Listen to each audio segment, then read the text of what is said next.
I want to make a little short review for you guys today. This is the PX-9 by Palmetto State Armory. And the cool thing about it is, I got the shorty barrel with the loudener. I call it a loudener. It's really a flash can. But it might as well be a trumpet horn. But I like this gun. I very much prefer using Glock branded mags. I have had some of these aftermarket ones here jam up with it. They'll stub your rounds. I mean, I don't know. Maybe it's just these aftermarket ones, but I don't trust them. I bought 2 of them. Don't like them. Glock's where it's at. Alright, so something else real quick. You'll find if you get this gun, it does have the bolt release here, but it works, but it doesn't. And what I mean by that is, if you have an empty mag, it should stay back. It don't. Here's why. Open this bad puppy up. You can see there, it doesn't even come close enough to the mag, well. So, it's never going to do that. But, if you use it, it still works, as you can see, but you got to be careful.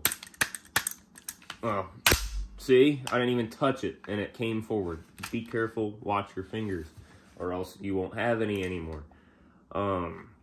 Other than that, this gun's really cool. I do like it, aside from, the walls. But, yeah, it's a pretty good piece. Standard AR controls. I don't like this hand grip. This is one I put on. I prefer the M2. It's not that great. I do really like the extended mag release. That is pretty nice for not having to move your hand around. It'd be easier if I had the regular grip. But, yeah, what else to say? Not much. She's a good gun. Like I said, the only problems I ever had with it were with these mags. It jammed a lot. I do not have a branding on these mags. They're pretty generic, I'm not gonna lie. Somebody could have just printed them at home. I don't know. But regardless, yeah, it's a very good gun. Pretty accurate from what I've seen. I don't care for how much wobbles in the upper, but overall, it's pretty cool. This came with a mag pull handguard, has the quick connect for slings in it, which is really cool. Same with this pistol grip right here. It was, or pistol grip, pistol brace, my bad. It comes with a holder as well for a swivel. Funny story with this gun, I actually, when I got this, I got it from a gun show. And it didn't have, obviously, sights, this SIG on it. It didn't have any of that, or this grip. This grip I put on, big mistake. But yeah, the funny part of it, I buy it, and it was during the old, I forget exactly what they called it, but it was something to do with the courts. But they halted the ruling on the pistol braces, and they're like, oh, I don't know, because ATF was trying to, make everyone felons overnight. And what happened here was, he sold me this gun with a regular buttstock on it, and I'm like, I remember asking a dude at the time, I'm like, yo, bro, is this legal? And he's like, yeah, man, yeah, there's an injunction, that's the word, in the courts, and they can't rule on it. I'm like, so I bought it. Well, it's funny enough, dude sends me a letter in the mail later on, and he's like, bro, I fucked up. We need to meet up, swap that part out. Because I came home and I looked at the rulings, and I went through the rules and all that. It was still an SBR to put a stock on these. So I'm like, whoa. I got that thing off of there as fast as I could, threw it in a fire. Didn't really. In-game. But, yeah, regardless of that, we met up, got the legit one for free, didn't charge me more for it, which was worth a lot more. I know how these guys are pretty expensive these days. But yeah, that was the moral of the story. We hung out for a little bit at his place, and he's kind of like my new hookup for guns and whatnot, if I want though. But due to the economy right now and my current financial status, I will not be able to purchase new firearms for quite a minute, but it's okay, because y'all haven't seen everything I have to offer. I've got a couple guns, but nothing crazy, nothing crazy. I'm not Demo Ranch or, you know, any of them, so.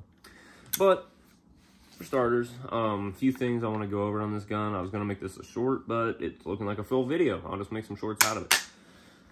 But, so these MOE sights I have on here, or MGUS, that's what they're called, my bad.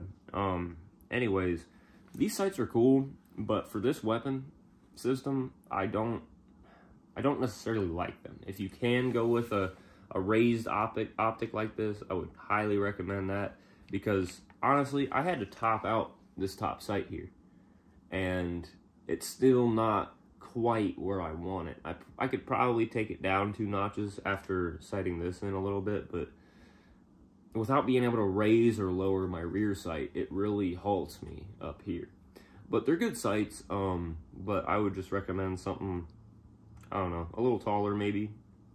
I don't know, I do need to do more with this gun to really determine what its abilities are, what sights it likes, all that stuff. As far as this sight here, this is the Sig Sauer Romeo 5. Oh, you can see that there. Very good sight. I do like this sight. For not only is it cheap-ish, but it performs really well. And it also has 2 IR modes, you know, for like thermal or night vision, stuff like that. Really cool. I thought that was a pretty good touch. I am more than likely going to be getting rid of this sight. I'll be getting the same sight, but it's in a combo pack with the Juliet magnifier, you know, Romeo and Juliet. So that'll be really cool, you know. I'll get rid of these irons. Maybe. There's not a whole lot of room on this platform, but I could probably move this one up further. I just don't want it to be any further than, you know, where the handguard meets the upper. I just don't really care for that. But yeah, if there's enough room, I'd like to put the magnifier right behind it. Still have an iron sight, but we'll see what I can deal with when I get it. But yeah, the sight's really good. Very clear. Really good in the sunlight. The brightness options are phenomenal.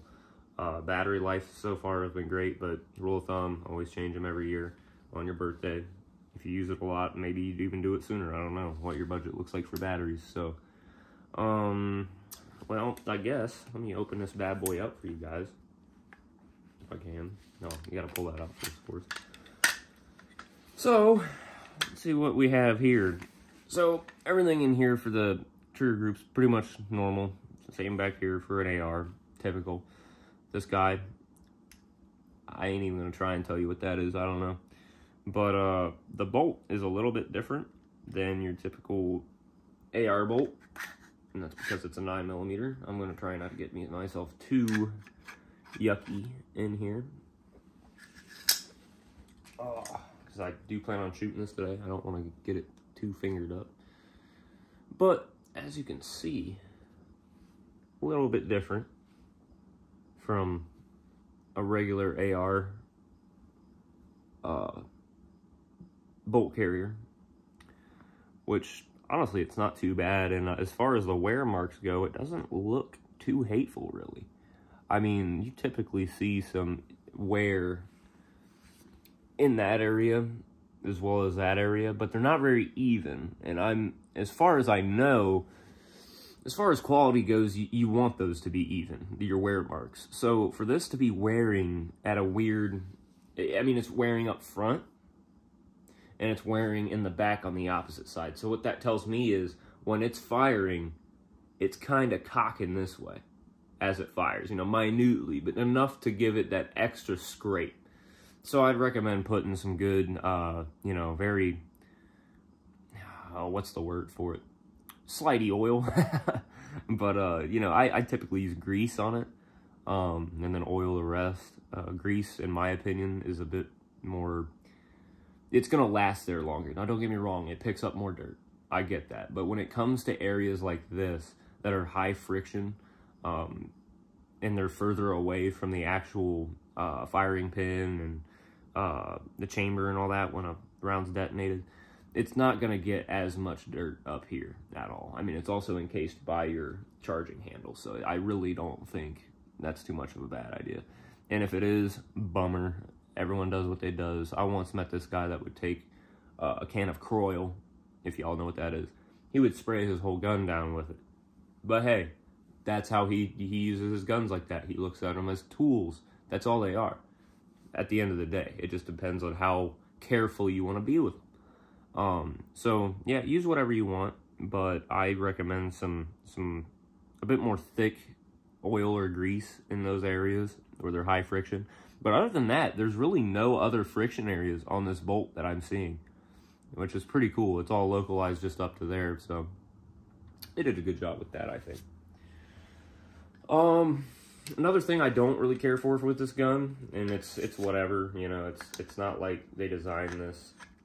Well, I don't know what their intent with this gun was designing it. I really don't know. Maybe just fun factor. I don't know. But I don't like that it doesn't have a dust cover up here.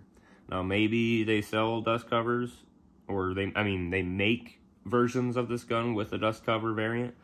I don't know. But I think that's kind of dumb to not have put that in there. Maybe y'all will agree. I'm not sure. But yeah. Yeah, that's pretty much it. Other than that, one thing else I can say, I got all this gun stock, like the barrel and whatnot. If you look up the PX-9 on Palmetto's website, you're really not going to see this kind of barrel setup, which is why I kind of thought it was unique. I mean, it's really short. It's probably got the same, it's got the same barrel length really as my Glock. It's a 43X, but it's astounding, really. I mean, you can see it's really about the same when you factor in the flash can. Now, the problem I don't like about it is the flash can. It is cool, but it takes up way too much space. That being, say you wanted to put, I don't know, a flashlight on the side, or a laser, or even if you wanted to get an angled foregrip for the bottom, good luck. Because that flash cam blocks your ability to put any kind of M-lock screws in there. I've tried putting rails on it. There's just not enough room up here. Now, if it was a singular screw rail system, which I doubt, I wouldn't feel comfortable running that. Just because two are much better than one. Yeah, it fits right here, but it won't fit up here. Same with back here. There's just not enough room. So, yeah, it's kind of limited. This version's a little limited when it comes to accessorizing. I mean, I'm sure, yeah, okay, I can get stuff from up top, but that's not what I wanted. I can always change that stuff around, but I'm not to the point where I can put this in a vise, take the barrel off, torque it to spec on the new one. I don't have that capability yet. In the future, whether it's years from now, I don't care. It will have it. But yeah, what else to say? Not much. I'm sure a lot of people give me some hate for this. Oh, you need an AR and 9mm. You got a Glock. Blah blah blah. It's cool, and 9mm is the cheapest round right now, at least in my area. So, aside from 22. So why wouldn't I? You know what I mean? Like, at the end of the day, a bullet's a bullet. That thing is going to hit you. I don't care, you know? Like, even 22s, people shit on that. I don't want to be shot by one. Do you? Didn't think so. So anyways, the main takeaways I want to give for this firearm is make sure you buy a pretty decent sight for it. Also, don't be dumb. Get a bigger grip like I did. You don't need it. Just stick with the regular M2, I think it's called. I might be fucking that up. And that was intermittent shouldering right there. So, suck my nuts. Anything can be intermittent, you know, like the fires in fucking Canada are intermittent. Even though they happen every year, they're still intermittent. So intermittent isn't a very good ruling term. You know what I mean? So anyways, I love the ATF. I really wish they would make me more safer. That was bad. But yeah. Yeah, there's not much else to say about it. Again, don't use aftermarket mags. You can, they work for a little bit, but I don't know if they just start to wear out very fast. I mean, I shot maybe a mag out of this guy at best. And then when I would shoot it, the round, I mean, you can even see here. You see that drag? Oh, see? It'll do that. I mean, that's not exactly what I'm trying to show you. But when you would load a round in, what would happen is, whether the mag got pushed up, down, it didn't matter. When this came forward, it's like the mag would pop down a little bit, or it would let that round spring out, or something, you know. But regardless, when you would let it go forward, that round would actually stub into the bottom of the barrel hole and get stuck there. And it would actually press that round. It would set the round back into the casing. So after, like, and it did it 5 times in a row, I'm like, you know what? It ain't worth it. Junk. Go with Glock. And they're so much more durable, man. They really are. Not to glaze Glock or anything, but I mean, come on, you can tell. You can just see the quality difference. And my buddy and I were like, oh, but this one's got metal in it. Well, you know what? I'm sure this thing does too. You just can't see it. And that didn't really help anything at all. Up here is the main deal, and you can just see the difference in quality there. Granted, one's loaded, one's not. But so yeah, that's pretty much all I got on the PX-9. This one, I think I paid $650 for it. Maybe I got screwed, maybe I didn't. Either way, I'm happy with it. It's not a gun I intend on selling at all. It's a pretty cool piece. And yeah, it's cool to throw a sling on there. I don't even know if you're allowed to do that. I'm sure they'll let me know after I post this video. Oh, but yeah. So yeah.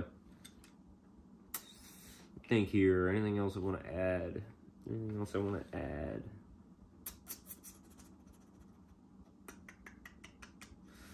Nope, not really. All right, well, let me get a thumbnail in here for you.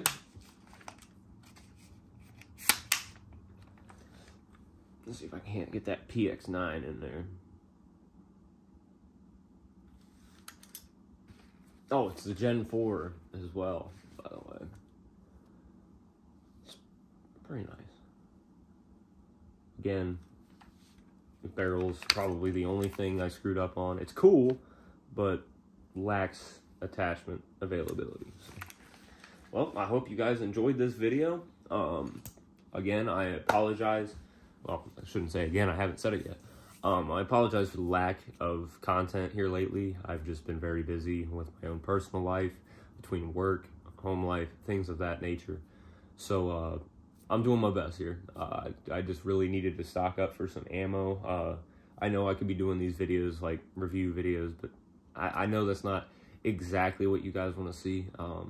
According to, you know, like my first video I ever posted was the one on my GSG 22LR. That video did well, but I almost believe that's due to just the title, and I wasn't trying to make a clickbaity title by any means. I honestly did not know that. I didn't read the manual of the gun, so, but it's about putting the mag in the mag well, or the stock, my bad.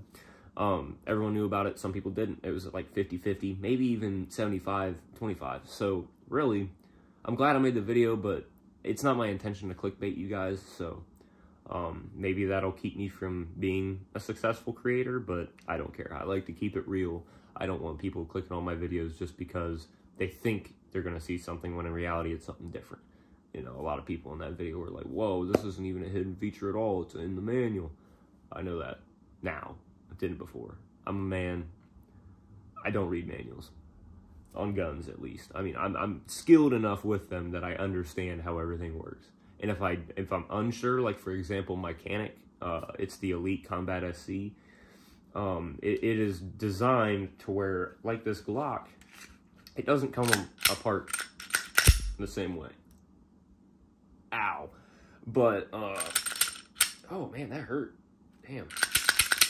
Anyways, it doesn't come apart like, I mean, it comes apart the same way as most guns. You know, you start here, you know, once you take it apart, slide her off. Well, that gun, I had to read it, because if you don't, you'll fuck it up, and they won't cover it under warranty. So, on that gun, you actually have to start putting it together here. Unlike these guns, you start back here, go all the way back. This one, you start there, then back. It's pretty cool, actually. I think it's a lot faster for takedown, and it's pretty high quality, I think. Mechanic's definitely my favorite gun manufacturer as of late.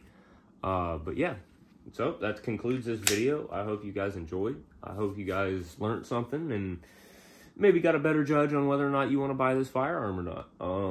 I'm sure I'll have some shooting videos here not after too long. We got some different gun ranges being set up right now. My gun range, I mean, it's better, but I'm not 100% confident in it all the way, because I do have a road that drives by my house, all this stuff, you know. It's just concerns to me. Murphy's Law, if it can happen, it will happen. So I just I try my best not to make anything happen. So, better videos on the way. Stay tuned. And if not, hey, you know, I apologize for, you know, my lack of posting and my lack of content. That's on me. That's my bad. So, without further ado, I hope you guys enjoyed. Feel free to leave a comment. Don't really care if you like it or not. But if you do, hit that button. So subscribe, and I will see you guys in the next one. Bye. Yeah.